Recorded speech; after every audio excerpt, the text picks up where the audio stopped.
I saw the fact that there were some great strengths and assets in these communities versus just problems. And yeah, there are some significant problems and things that we never want our families to have to go through or our kids to have to go through. But at the same time, working with church members and pastors that had these questions and being able to provide some answers and being able to leverage the strengths and assets in the community with addressing some of the key problems that we were facing on a community level, building on the interests and the passions of the families that were there. That was a shift. It took a while. It took several years to have that shift from, okay, what's the need? What's the problem? Let's fix it. It's our natural tendency to going in and saying, number one, what's the real problem versus just the superficial problem? And that's really where working with the local church grew as a stronger component of my thinking and of my approach. That is Dr. Jason Paltzer, and this is the WellMind Podcast. Hey everybody, welcome to episode 17 of the podcast. I'm your host, Dr. Ben Coles. I'm grateful that you have chosen to spend some of your time with me this week. In this episode, we venture into new territory. If you've listened to previous episodes, you know that much of our conversations on the podcast are focused on different aspects of personal wellness. I take us in a different direction with this one. I've invited epidemiologist and public health expert, Dr. Jason Paltzer, to join me for this conversation. Jason is a faculty at Baylor University in Waco, Texas, and he's someone who's spent over 6 years working in public health in the country of Zambia. We talk about his work in faith-based organizations serving communities in Central Africa, and his decision to pursue and develop research on public health in developing countries. We dive into the difficult issues of alcohol abuse and addiction from a public health perspective. And Jason also shares his hope and vision for the development of an institute devoted to carrying out rigorous research to inform the community services being provided to support people in both urban and rural communities. I had a fantastic time chatting with Jason, and I'm so appreciative of his perspective in understanding wellness through the lens of community health. I hope you enjoy it as well. So here is episode 17, Public Health as Mission.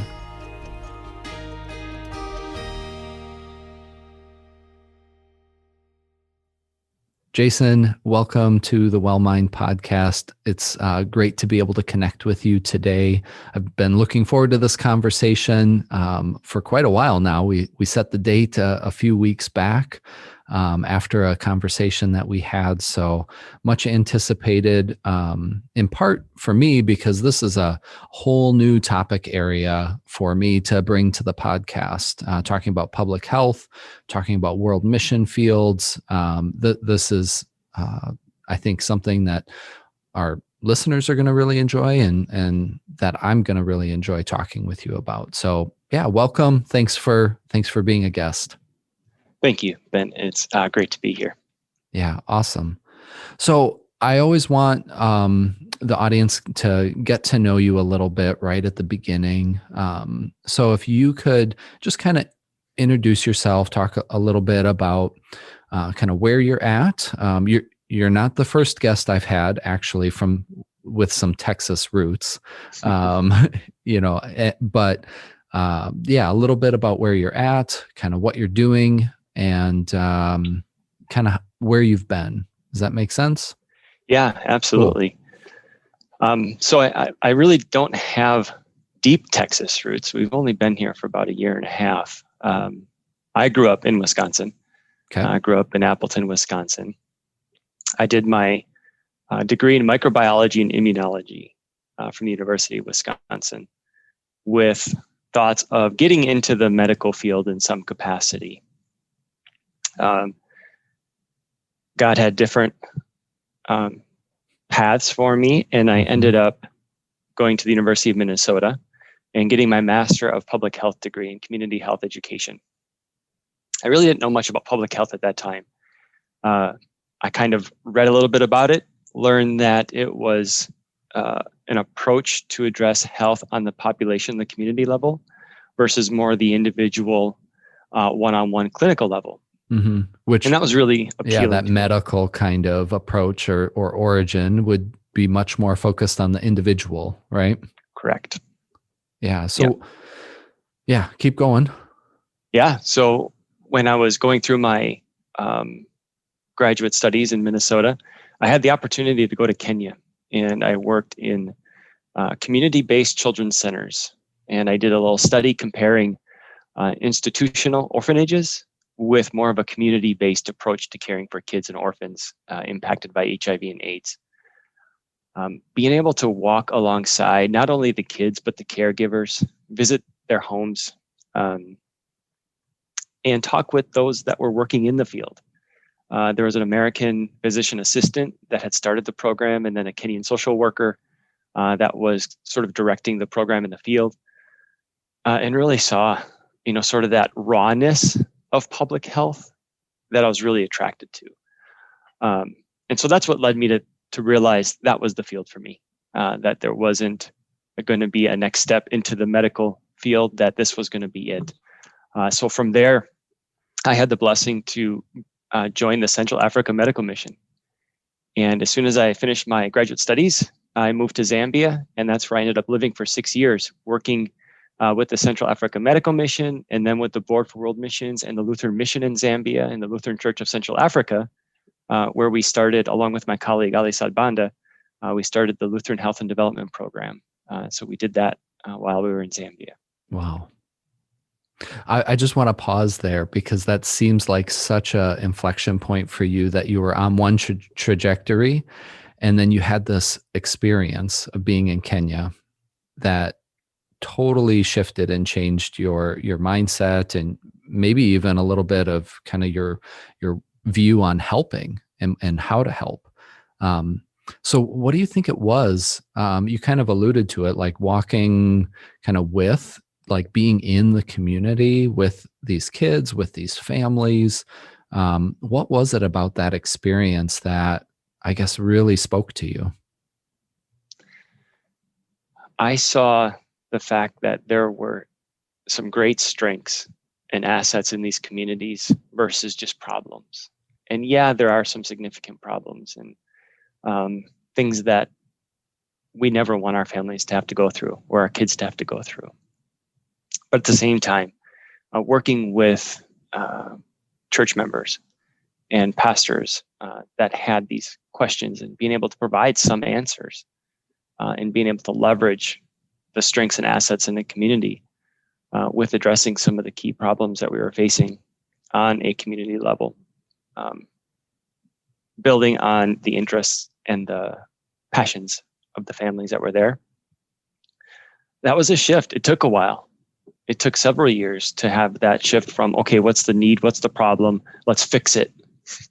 It's our natural tendency to going in and saying, number one, what's the real problem versus just the superficial problem? And that's really where working with the local church grew as a stronger component of my thinking and of my approach, that there is a need to strengthen the capacity and the role of the local church in community engagement and community health, especially in places where that's really one of the only services. One of the key focal points for the community is the church. Yeah. And that speaks to, so I was reading some of the literature that kind of speaks to public health in Africa, public health in, developing countries. And it's something like upwards of like 70% of services being provided in these developing countries is by faith-based organizations. It's not the government, or it's not international like aid, but it's faith-based organizations providing these services in the community. And that actually was kind of startling to me. I mean, I knew that a lot of services were being provided through the church, but I had no idea that it was that much. Yeah, the variation is there. I mean, we think that in some places it could be up to 70%, but somewhere between 30 and 70%, which is still a lot, even at that number. And the reality is it's, we hear of these big faith-based organizations that maybe might be providing some services, but there are a lot of small and medium-sized faith-based organizations with pretty small budgets. Maybe less than $100,000 a year. Okay. But they are doing some great work, and you'll never hear of them. And I think that's the thing that's really intriguing to me is, they're not out there looking for the notoriety. Yes, funding, of course. Yeah. Everyone is looking for more resources to do their work. However, there are a lot of these organizations working in communities that we may never hear of, and yet, how can we build synergies and connections between them to share and learn best practices? Because I think that's where there are some really cool innovations happening that we're not even aware of in this larger space of faith-based public health practice. Yeah. I know we're going to circle back to that throughout our discussion today. I think that's a really key and central point. And, but I want to hear a little bit more kind of about your origin story here too. So you do this work in Kenya.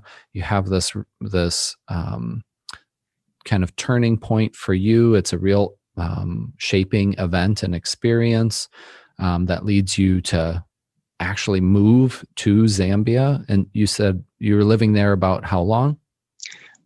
I was living there for 6 years. 6 years. And that was, consistent, or were you traveling back and forth like stateside quite a bit during that time, or were you pretty much there in Zambia? Yeah, we were pretty much there in Zambia for the 6-year period. I mean, we'd have furloughs here and there, just like the missionaries that were living there at the time. But yeah, we were there permanently for 6 years. And during that time, and working alongside the churches, and we did everything from community health worker training, adult literacy training, microfinance, water and sanitation and hygiene, really depending on where the community was and what the focus of the local church was and how they could best serve from a discipleship and evangelism focus.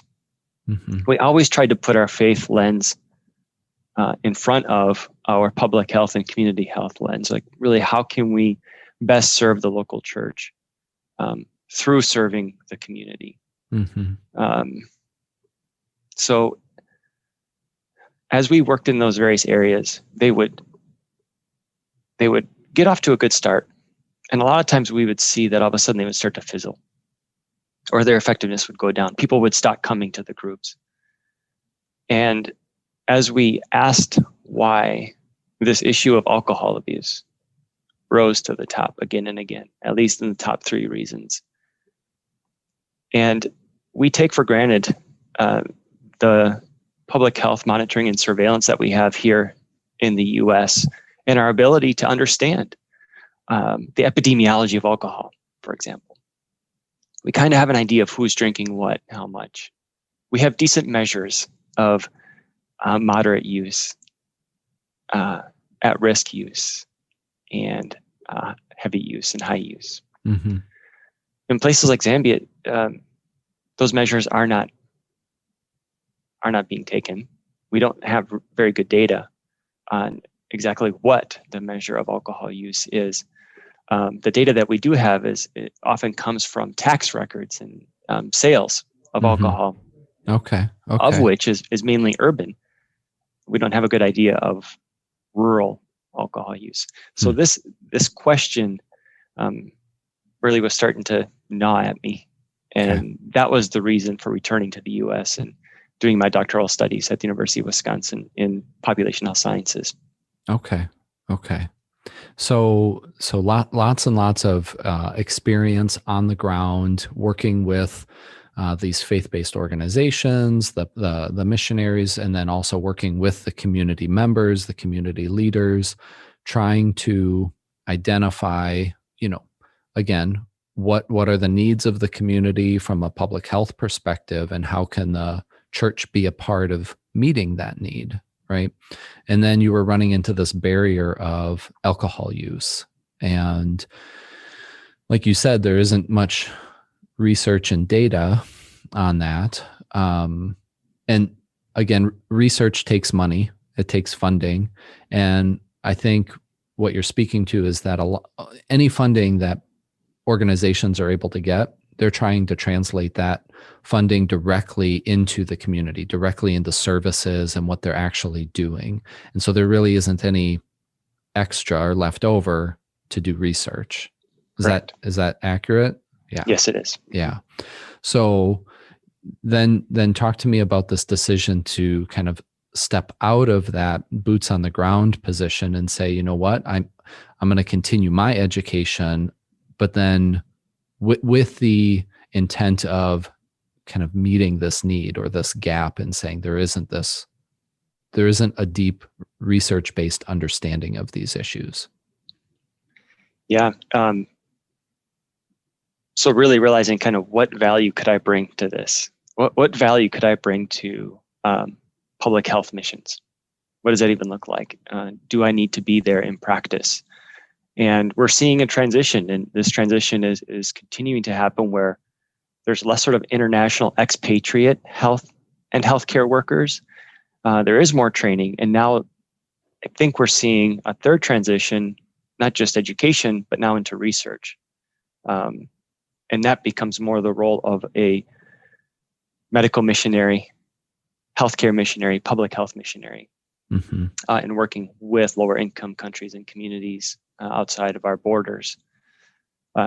So that's what prompted me to come back, and with the idea being, okay, I'm going to figure out this research side, because from a Master of Public Health side, we understand the practice, we understand the application, but we're not very good at conducting the research. And so I came back, and I had intended to return to Zambia after I did my coursework and do my dissertation in Zambia and really start addressing this question of alcohol use. Ended up not going back at the time, and did my graduate studies on screening and brief intervention in Wisconsin. Okay. And kind of realizing that there were some differences, but also some similarities in how we approach alcohol use in Wisconsin compared to Zambia. Mm-hmm. A lot of it is based in heavy episodic and binge drinking, okay, which is kind of our culture in the Midwest. Mm-hmm. And also similar drinking culture in Zambia. But in Zambia, there's less of a moderation or a sort of a continuum. Mm-hmm. And there's a number of people that abstain from alcohol use altogether. Okay. And then, that's interesting that you say that too, because when I was working in the South as a clinician, I definitely ran into that mentality of not so much a continuum of use of alcohol, but a very either you do drink or you don't drink. And if you don't drink, I mean, that's absolute. Like I never have a drink. And then if you do drink, the point is to become intoxicated. And it's like drinking or having or using alcohol is synonymous with, intoxication or binge drinking. And so even within our own country, it seems like based on what you're speaking to, based on the region, and I think there's a fair amount of religious influence on this perspective as well. That there's either this kind of spectrum view or an either or view. And so what you're saying is what you saw, at least observationally, in Zambia. Again, the research wasn't there, but anecdotally, you would see there were people that just didn't touch it, and they had a reason for that, and then other people, it was like, excessive use anytime they would use alcohol. Right, exactly. And we're starting to I'm in the middle of collecting data right now, Okay. qualitative data in Zambia, and it's fascinating to kind of unpack this a little bit, because we're seeing traditional and sort of ceremonial ritual beliefs and understandings influence alcohol use behavior, especially in rural areas, but it kind of extends even into urban areas. We're seeing an economic benefit come from the drinking social networks, in that people are describing ways that they get jobs, and they get little side work jobs out of their drinking network.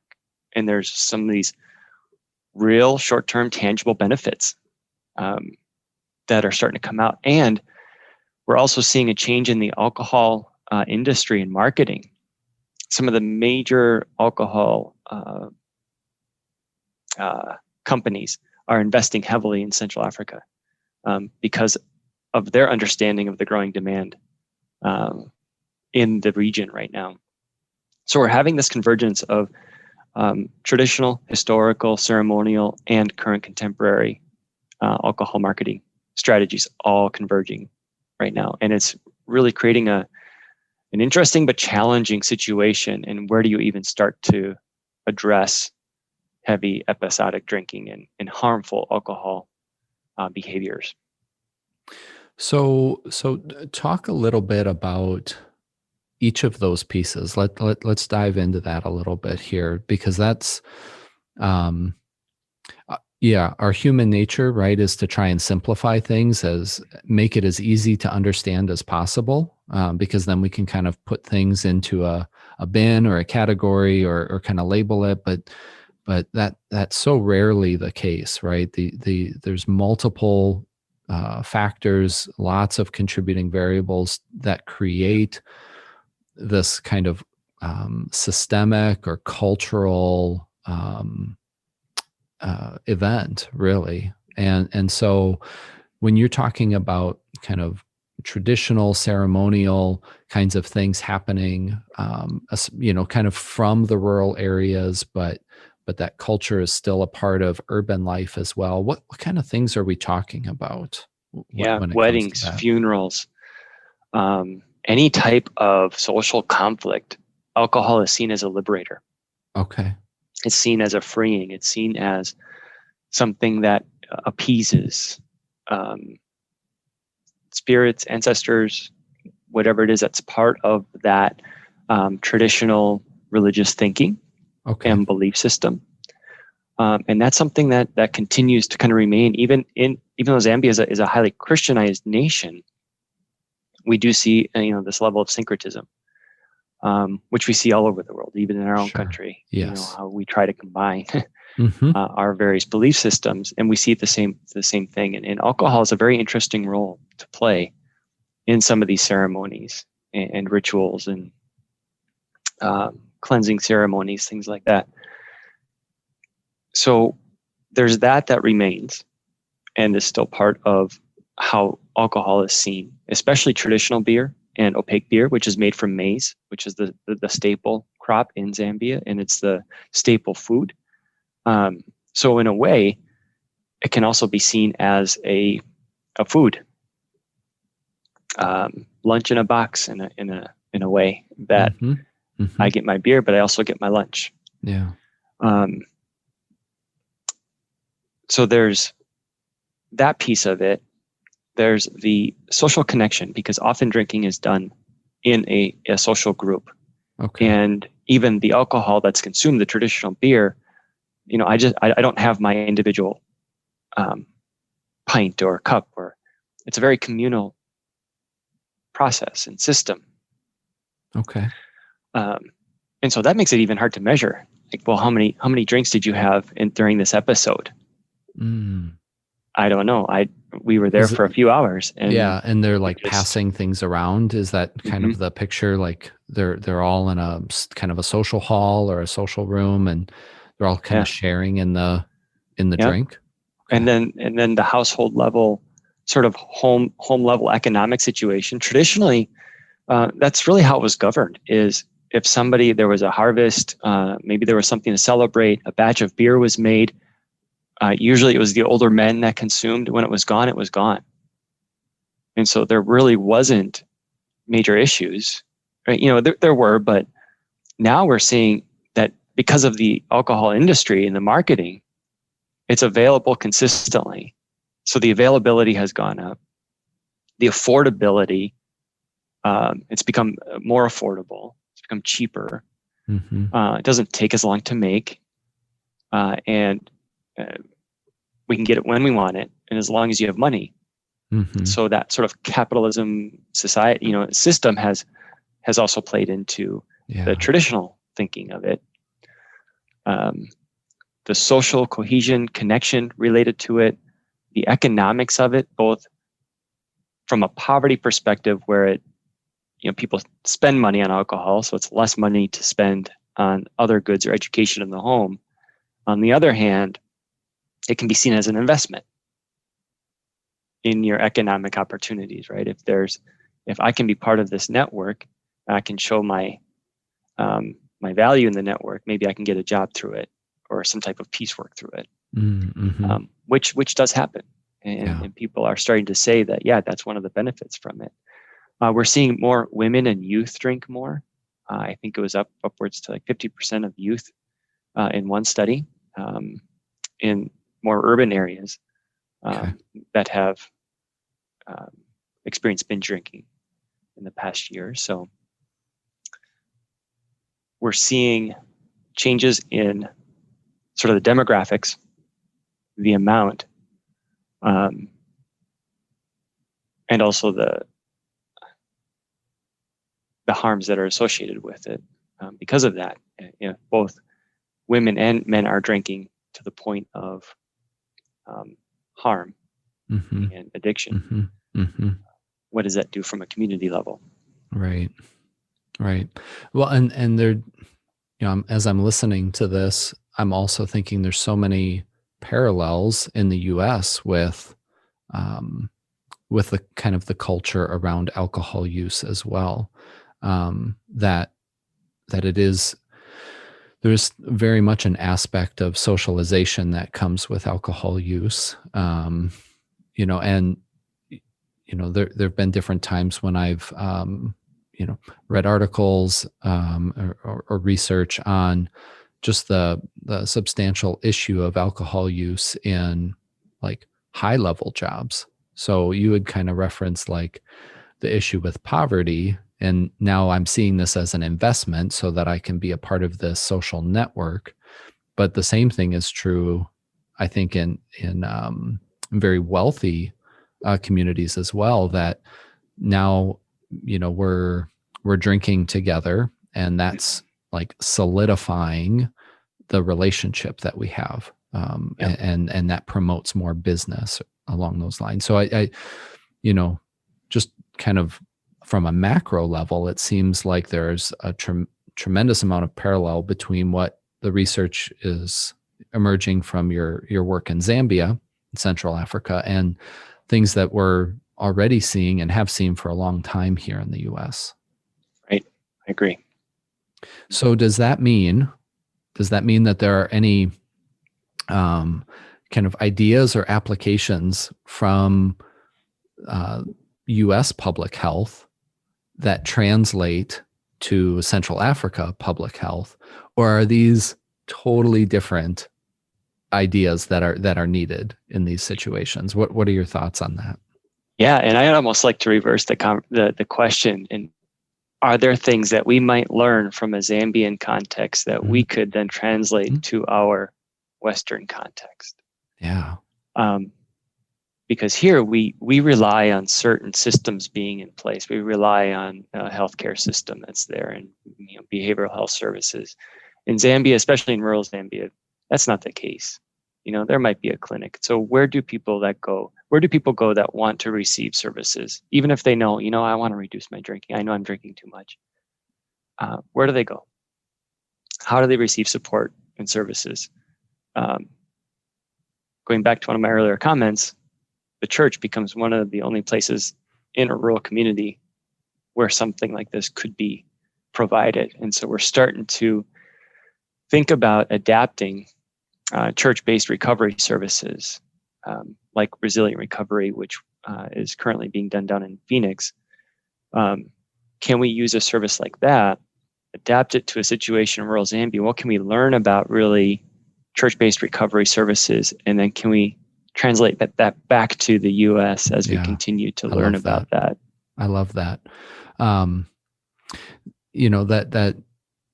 there was somebody that I was listening to, they were talking about Western mental health providers coming into African countries after certain civil wars or significant intertribal conflicts, and there's a tremendous amount of trauma and issues that result from that within the surviving population of people. And so other countries wanting to help Western mental health people coming in, but then actually being told and asked by the people of that country, please leave. Like you're not helping us, because they were trying to bring their, kind of Western or white approaches to therapy, to providing services, and trying to impose that on the people there. And the comment was made like, you're asking us to go sit in a room with no windows and talk to this person that I've never met before about some of the worst things that have ever happened in my life. And there's no singing involved. There's no dancing involved. There's no sunlight or movement. It's not helpful. And so this idea of like taking something from, our Western perspective and applying that, I think, it's been done, and it's not, it hasn't gone well. It hasn't been effective. But I love the way you're flipping this and saying, what can we learn from that? Because you're right. In the US, we do rely heavily on healthcare-based systems. And whether that's, government-run community centers, hospitals, clinics, all those are the providers of service, whereas those just don't exist, like you said, in the robustness that they do here in the US. So, right. So when you think about faith-based organizations providing some of these services, I don't know, are there any outcomes yet that you're seeing from some of the research, or is it still in that phase of kind of evaluating new ideas and approaches? The conversation is growing in terms of helping faith-based organizations move from internal evaluation. Evaluations are being done, and people are measuring, people are collecting information. Okay. But really increasing the rigor, increasing the comparisons within which they're comparing their results to, versus if it's just a post-only study or pre-post study. Mm-hmm. Really thinking about, well, compared to what? Yeah. Okay. Is this really better, or are we seeing a greater effect compared to what? So that's still a question that, and an area of growing research that we need to do from a faith-based aspect. But the other part of that is we can measure health outcomes, and we can measure some of the tangible program determinants.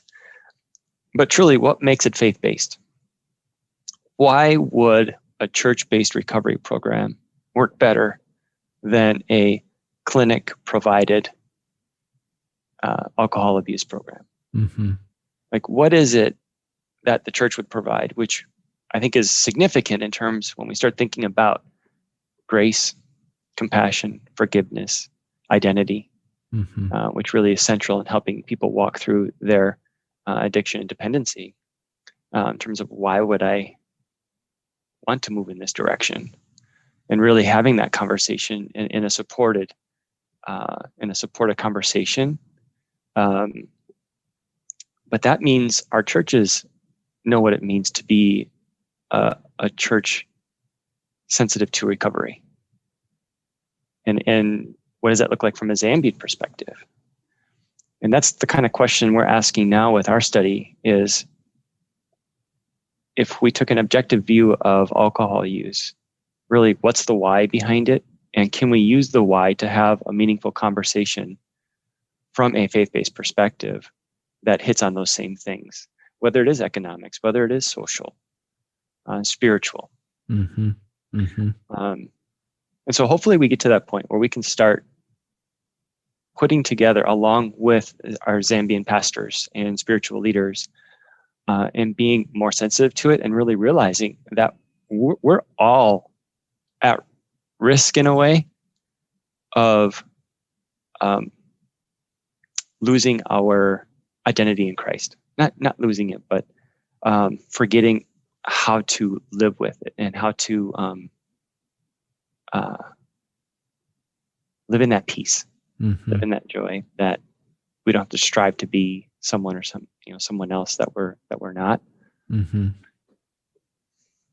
It seems like you're speaking to the lived experience of saying, yeah, these are my values, these are my beliefs, this is my identity, and then being able to live that. That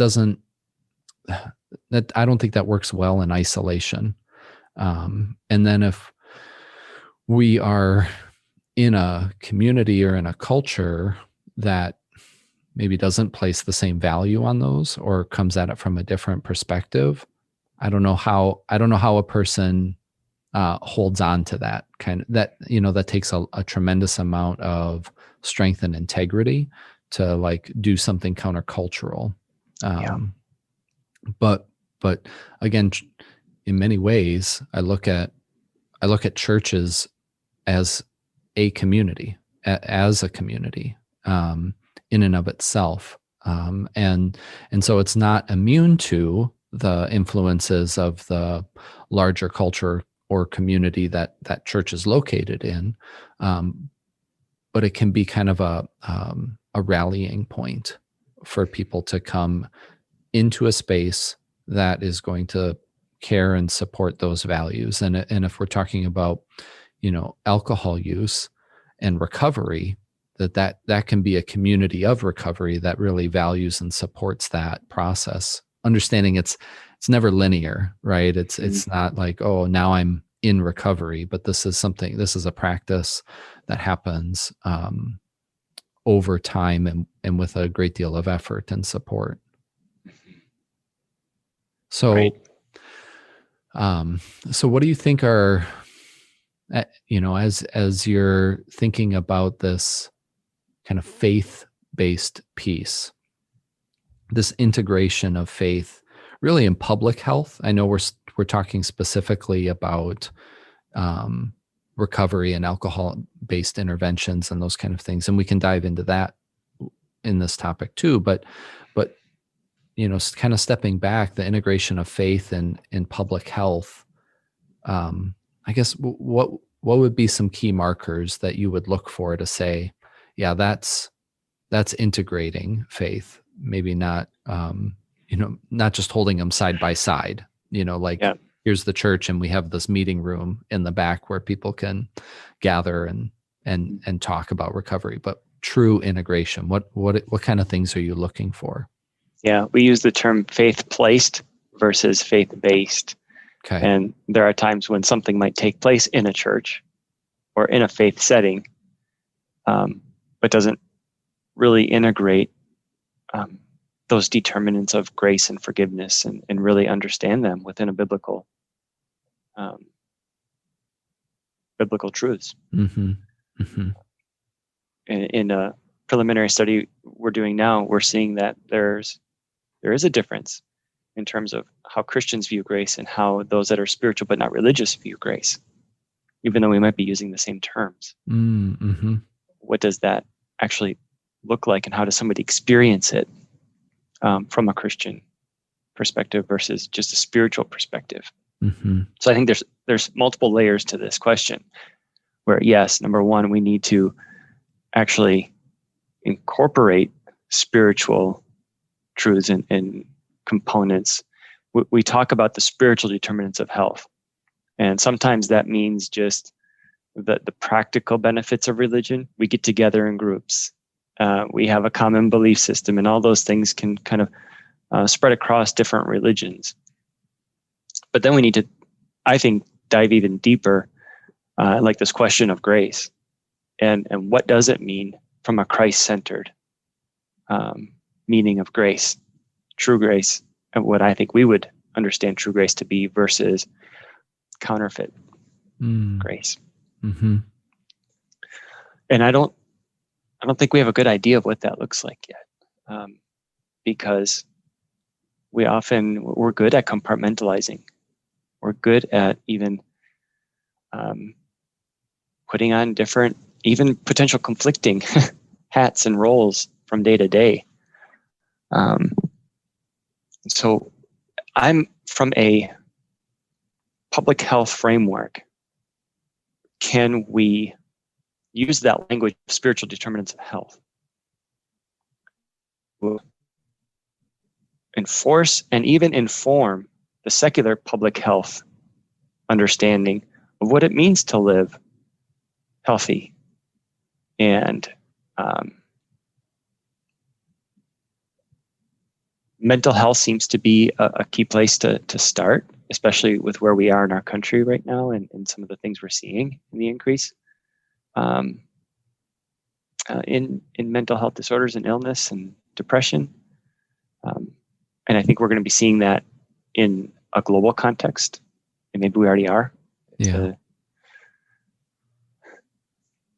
So integration, I guess it has multiple, kind of just repeating what I said. Integration of the physical and the spiritual involves not just understanding. I think it forces us from a faith community to wrestle with how we also understand the physical determinants, but then also why is this important for us day to day? How do we use it in our families? How do we really understand grace? Not just what we read in, building on what we read in the Bible stories, and what Jesus has done for us in that unconditional grace. What does it mean to actually extend that to our own families, to our communities? When we think about community engagement, we think about outreach, we think about evangelism. We can learn from and contribute to how we grow healthy communities, which is what public health is, and which is what the church needs to do. Yeah. Yeah. So really this integration at a major level is about honoring and valuing and respecting both the physical aspects of people's wellness, the mental and emotional aspects of their wellness, and the spiritual aspects of their wellness, and being able to speak to in any education or any support or any service, being able to speak to each of those in any setting. And of course, depending upon what the setting is, that might, or what the need is, that might mean, emotional health takes the lead in this conversation, but it's not to, ignore the physical aspects or the spiritual aspects, but to be able to really address all of those. And sometimes I think that's never just one person or a couple of people. We're really talking about a multidisciplinary team approach to being able to fulfill all of these pieces, right? Absolutely. And, being a good facilitator in the community, we need to be aware of who we can refer to, who we can work with. And I think that takes a level of awareness and just intention, on behalf of our churches, but also our public health and healthcare, and being able to partner with churches and actively seek out those partnerships, understanding that I see the spiritual as foundational from which those other things come. And we might be addressing, as you rightly say, that we might be addressing or leading with one initially, but realizing that we need to get there. We need to get to that spiritual foundation as we walk with people in their health and wellness recovery journey. And then if you have people on that team all speaking the same language, and I don't mean all speaking English or something, but like what you were talking about with grace, like when everybody is referring to grace in the same way, talking about forgiveness in the same way, with the same meaning, that also provides cohesion and unity, so that there isn't this confusion or misunderstanding, or like, oh, well, that's not the kind of forgiveness that I'm talking about. It's a different kind of forgiveness. I love it. Yeah. That takes a lot of education and time too, right?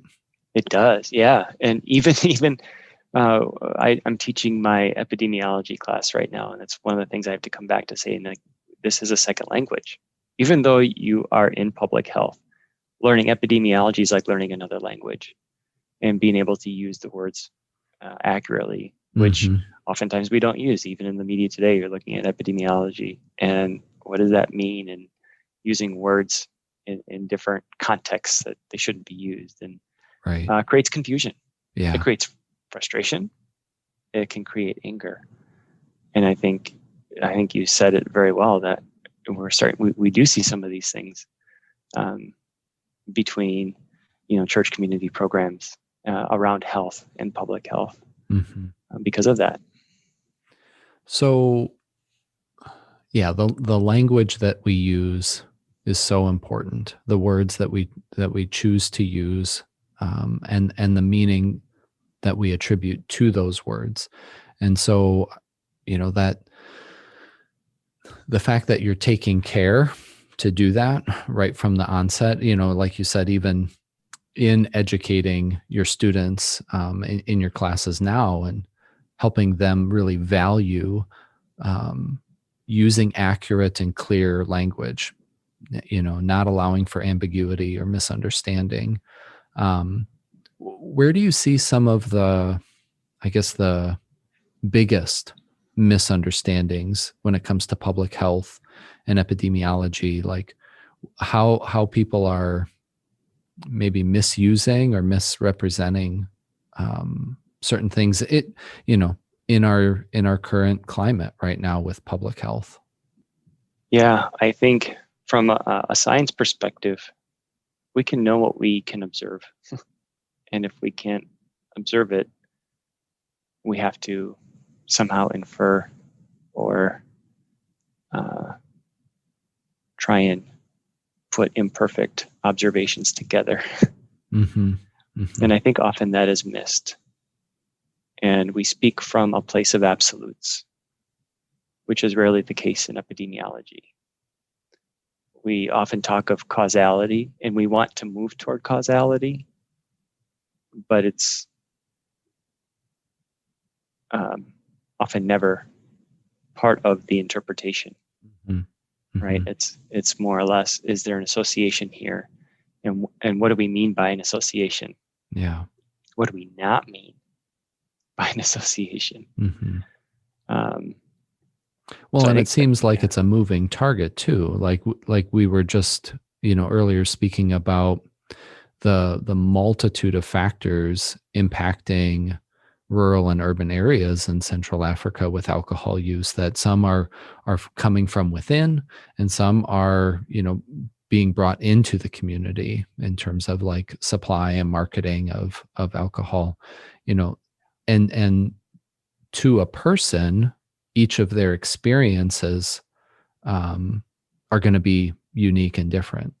So saying, oh, well, this is why this is happening, and speaking in that kind of absolute, you're saying that's we're starting to cross over into dangerous territory then, because we're running the risk of being inaccurate and not speaking clearly about the variance among people, among communities, even within the larger area. And so we need to be able to speak contextually, kind of about things, rather than trying to always answer the question why. Maybe it's better to say, well, these are some of the things that are contributing, or this is how we understand, marketing of alcohol impacting people's use. There's a greater supply now than there ever has been before, or something along those lines. Right. Definitions, right? Defining the population and defining who this is, who was even part of the study, who is even part of the data that is being used to tell this story, right? I often talk about research is telling a story. It's telling a story of the population you are collecting data from, and hopefully it's a larger narrative of the community from which that population is a part of. But that's something you're inferring based on how you conduct your study. Yeah. But ultimately, you want to tell that story, and you want to help see some gaps and fill in some gaps and blind spots for that community in terms of helping them improve their health. That's really the point of it. And in the history of epidemiology, we've gone from more of a reductionist framework of thinking of disease, right? Okay, it's the one agent, it's the one bacteria, it's cholera that's causing this, to more of a complex theory of disease, right? Now we know, and especially as we move into more non-communicable chronic diseases, that there are going to be multiple factors at play depending on which community and which population you're in. And it's kind of understanding the layers of questions to determine kind of what mix of factors are most important for me and for my community. And oftentimes we're not asking that kind of question. We're just assuming this either does or doesn't apply to me. And if it doesn't, then I'm going to stop listening. Yeah. So many things are kind of coming into my mind now as you're saying this, because this happens all the time, even within mental health of, there's a study done or, a new kind of emerging theory or idea is coming out and it's being applied. And then I look, and a lot of the research, one, is either super small sample sizes, we're like a little bit bigger than case study, but, but not much. And then it's getting like overgeneralized, getting applied really inappropriately in that sense. And so, even like you were talking about, like assessing alcohol use. And I think about, I'm not a alcohol and drug counselor, but I've certainly been part of teams that those professionals are on. And there are a number of good, high quality measures that are being used to assess alcohol use. But unless that measure has been tested and retested within a certain culture or population of people, then we can't have confidence that measure is going to accurately give us data on whether or not this person is struggling with alcohol use. And, even here in the US, there's such large international populations within our communities that, they're going to their community health center to get services, and they're having these tools used to assess their well-being, but it's all from a Western perspective. And again, then on an individual level, okay, that's not helpful either, right? So both on a community level and on an individual level, I think this is a real concern and issue that if we're not careful and thoughtful, we're gonna jump to incorrect conclusions. Yeah, it's a really interesting balance because we want measures that we can compare between populations to get an idea of where the burden is and how do we need to divert some of our resources or allocate resources to where the burden is greatest. But then also we need to make sure we're measuring the same thing. And sometimes those may not be the same questions. Yeah. And that's what we're trying to do, like in Zambia, is make sure we have a screening instrument that hits on the same definition of at-risk drinking as in other areas. And that may need different. I think it means having different questions. Yeah, different language, different words. Yep. Different words, and even between rural and urban. Yeah. In a place like Zambia, we might need different screening tools. And that's kind of our hypothesis that we're testing is we believe and we're seeing that there is a difference between rural and urban consumption. Even the types of beer that is consumed or alcohol that's consumed is different. The environment is different. So we need to take those things into consideration, I think, when we are evaluating, studying, defining, so that we know that we're hitting the same thing. Yeah. I mean, I just think there are so many assessments that do ask that specific question, like how many drinks do you have in a day?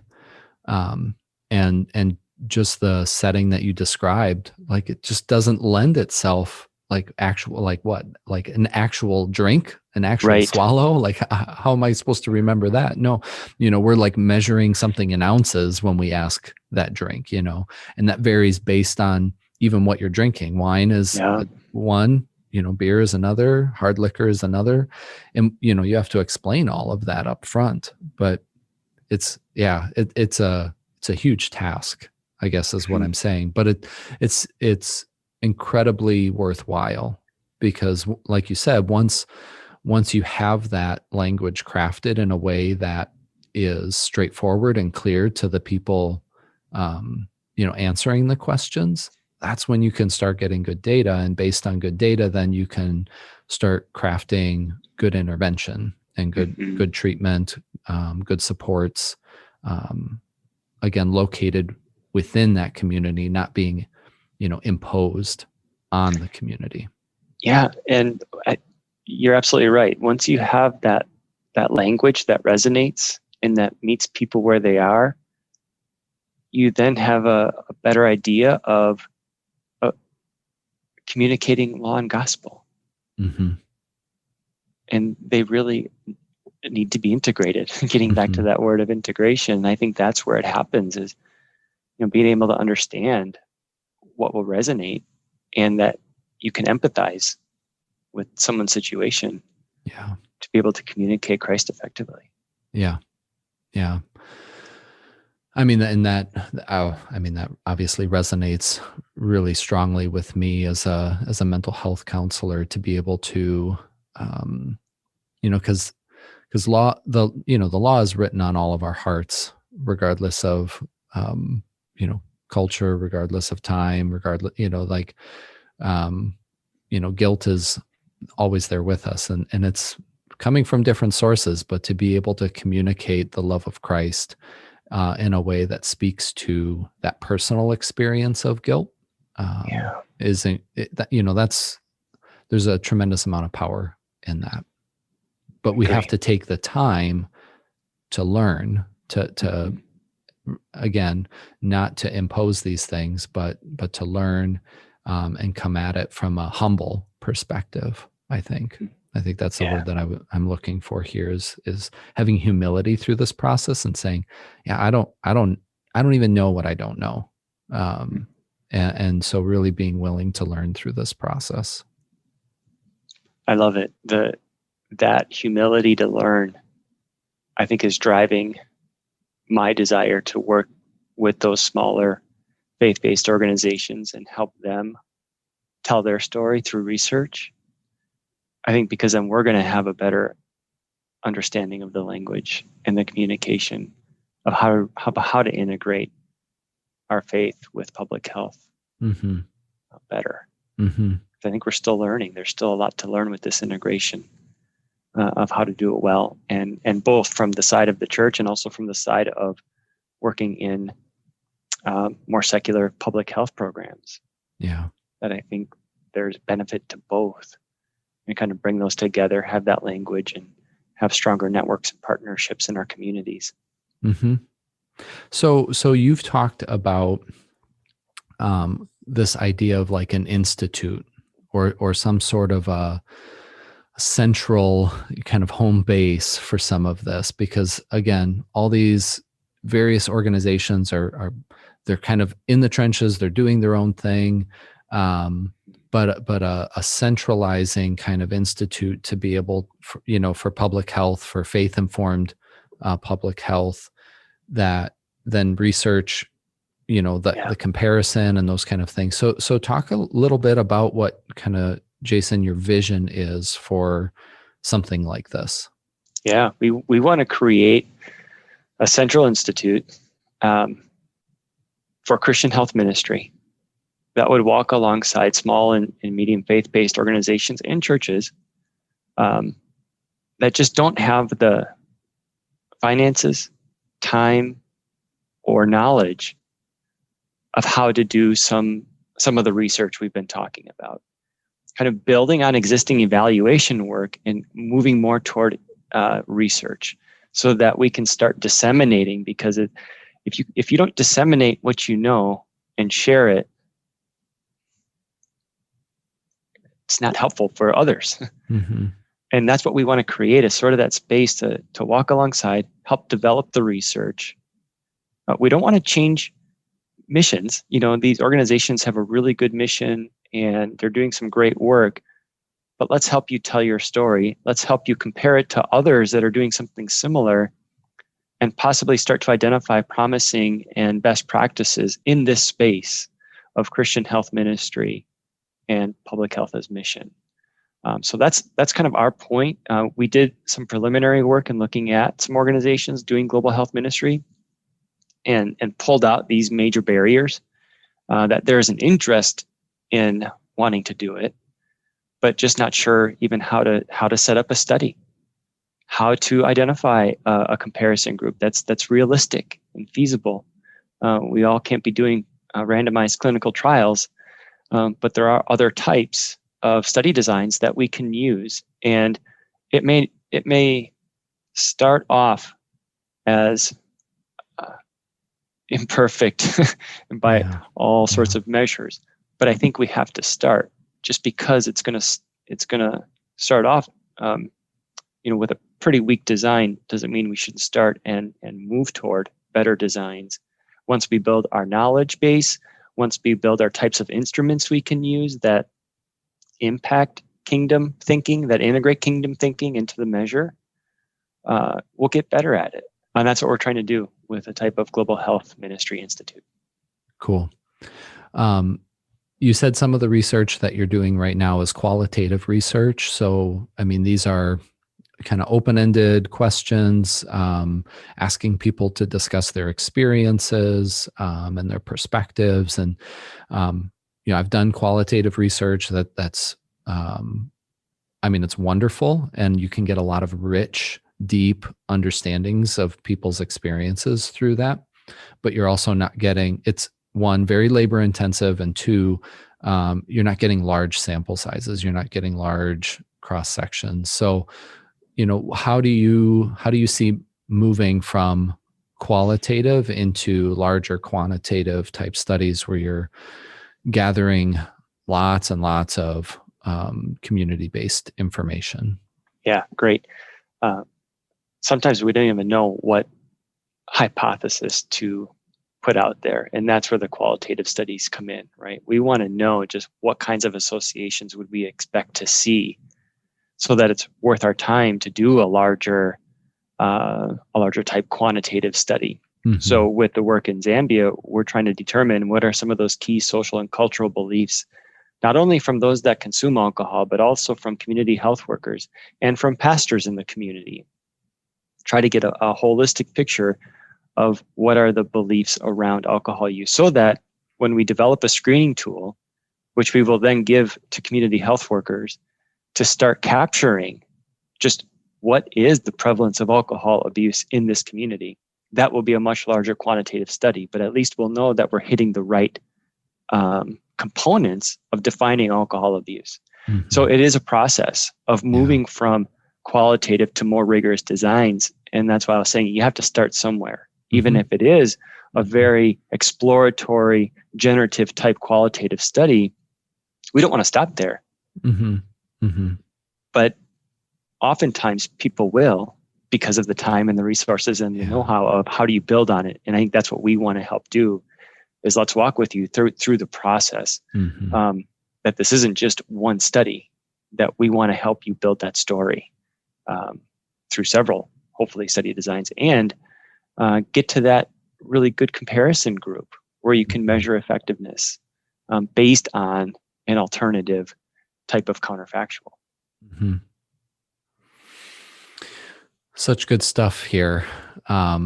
So where are you at right now, I guess, in terms of the development and implementation of an institute like this or an organization like this?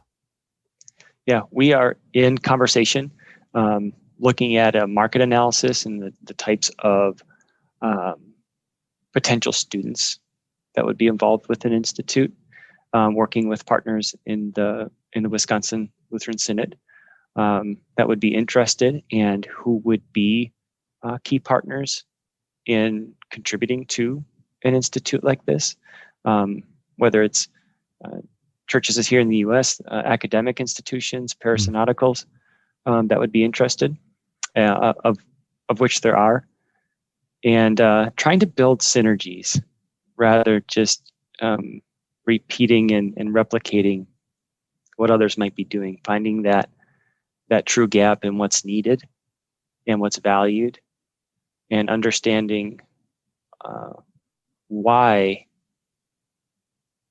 this would be of interest to not only churches here in the U.S., but then global mission fields, right? And getting into new mission fields.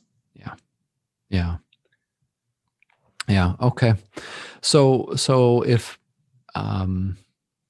folks listening to this are interested in learning more about some of these concepts of public health as mission, doing faith-informed public health, this institute, like just learning more on this topic area, where would you direct people? Where are you pointing them? Yeah, so definitely contact me if you're interested in learning more. I'll provide my email to you to put in the I can link notes. that in the show notes. Yep. Kingdom Workers Organization is moving in this direction in terms of global health ministry and wrestling with this question of how to do it well. There's a group, Public Health as Mission, which is a group I facilitate. It's through the Global CHADE network, and CHADE stands for Community Health Evangelism. Okay. Right now, that's the current home for the Public Health as Mission network. It is a group of about 50 or 60 researchers, professors, and practitioners and students that are just interested in talking about what it means to integrate the physical and spiritual aspects of health within a public health framework.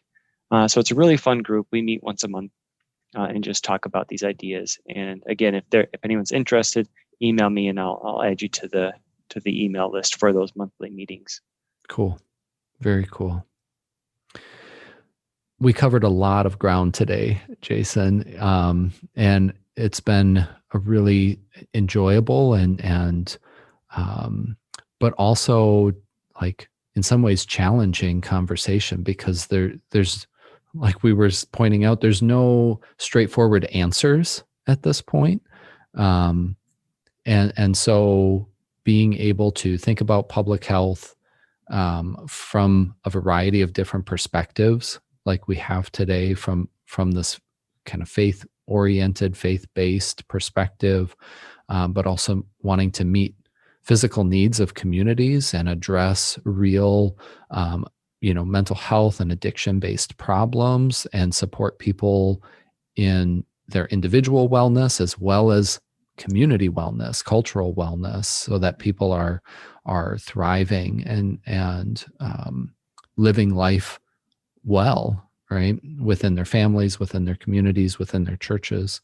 But just a wonderful conversation that I think, I hope, kind of opens people's eyes to that wellness is not just a individualized effort.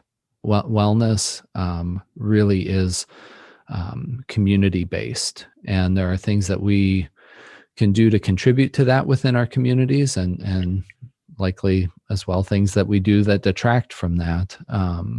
So it's being cognizant of the whole rather than not just focusing so much on the individual, which I think, in our Western culture, we're prone to do. We're prone to think about me and, my individualized experience. And so to think collectively, to think about things from that macro level, I think is challenging for many of us, but so worthwhile and really important and valuable. So I appreciate the expertise and the perspective that you've kind of put in front of all of us today, Jason. It's really been enjoyable. Yeah, it's been a great time talking with you, Ben, and kind of thinking about this idea of desiring community. We all, I think, want to be part of a community. We all want to be seen. We all want to be recognized for who we really are. And I think understanding who we are in Jesus has to be part of that conversation. Reminds me of the Ubuntu saying, which is, I am because we are. And I love that kind of thinking, especially when we put Jesus at the center of who we are, mm-hmm. and recognizing that. I really value the discipline of public health because I think it's a very useful way of thinking about community, as long as we put our faith lens in front of it, and we can work with others with that understanding of Jesus's grace, always walking before us. Well said. I imagine that, there's a lot of opportunities and a lot of different directions that you could go at this point. But yeah, it's good to take time to try and discern what the path is, and where you can, best be of service to the kingdom and to all of these pretty cool goals that you have between the Institute and the research that you're promoting, the work that you've done on the ground. Just so many good opportunities in front of you. So I would love to have you back on the podcast, Jason, and have more conversations about this and where the future is leading you. Thanks for coming on the show today. It's been fantastic. Wish you all the best, Jason. Thank you.